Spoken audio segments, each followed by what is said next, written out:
হবিগঞ্জের নবীগঞ্জ উপজেলার কাজিরবাজার থেকে বানিয়াচং উপজেলার মারকুলি সড়ক ২৬ কিলোমিটার দীর্ঘ এই সড়ক এখন চলাচলের অনুপযোগী। খানাখন্দে ভরা বেহাল সড়কে রোগী পরিবহন থেকে শুরু করে সাধারণ মানুষ এমনকি কোমলমতি শিক্ষার্থীরাও পড়ছেন চরম দুর্ভোগে। এ অবস্থার প্রতিবাদে ২২ আগস্ট বড় ভাকুর পশ্চিম ইউনিয়নের চর সোনাপুর সরকারি প্রাথমিক বিদ্যালয় সংলগ্ন সড়কে মানববন্ধন করেন আশপাশের ৪ উপজেলার কয়েক হাজার মানুষ। অন্তত ৫০ গ্রামের মানুষ অংশ নেয় এ কর্মসূচিতে। এতে উপস্থিত ছিলেন শিক্ষার্থী, মুরব্বী, নারী, পুরুষ ও রাজনৈতিক নেতৃবৃন্দ। কর্মসূচি পরিচালনা করেন বিঙ্কু কুমার দাস, আলমগীর হোসেন আরিফ ও কনক দাস। কেউ একবার আসলে পরে দ্বিতীয়বার এই রাস্তায় আসতে চায় না।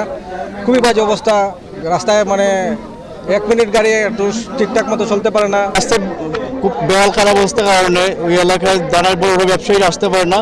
ওই অঞ্চলে একটাই সম্পদ যে ধানের যে দামটা সরকারের যে রেটটা হচ্ছে সবসময় আমরা এলাকায় ২০০-৩০০ টাকা কমে বিক্রি হয়, যার কারণে আমরা সাধারণ যে কৃষক আছে তারা লাভবান হইতেছে না।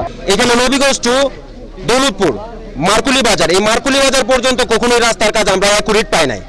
নবীগঞ্জ থেকে মারকুলি পর্যন্ত কাজ সমাপ্ত হওয়ার আগে নবীগঞ্জ দিয়ে ভেঙে যায়, আবার যখন নবীগঞ্জ কাজ শুরু হয় তখন মারকুলির দিক দিয়ে ভেঙে যায়।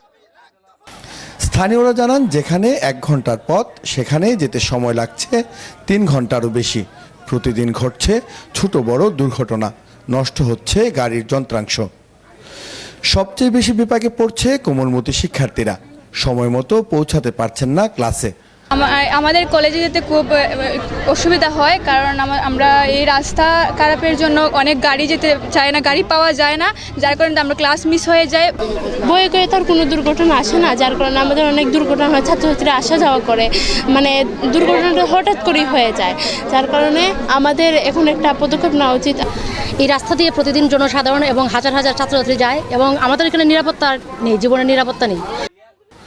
স্থানীয়দের অভিযোগ, বছরের পর বছর সংস্কার না হওয়ায় এ সড়ক এখন মৃত্যু ফাঁদে পরিণত হয়েছে। অবিলম্বে সংস্কার না হলে পুরো এলাকার যোগাযোগ ব্যবস্থা ভেঙে পড়বে বলে আশঙ্কা তাদের। চ্যানেল 5, হবিগঞ্জ।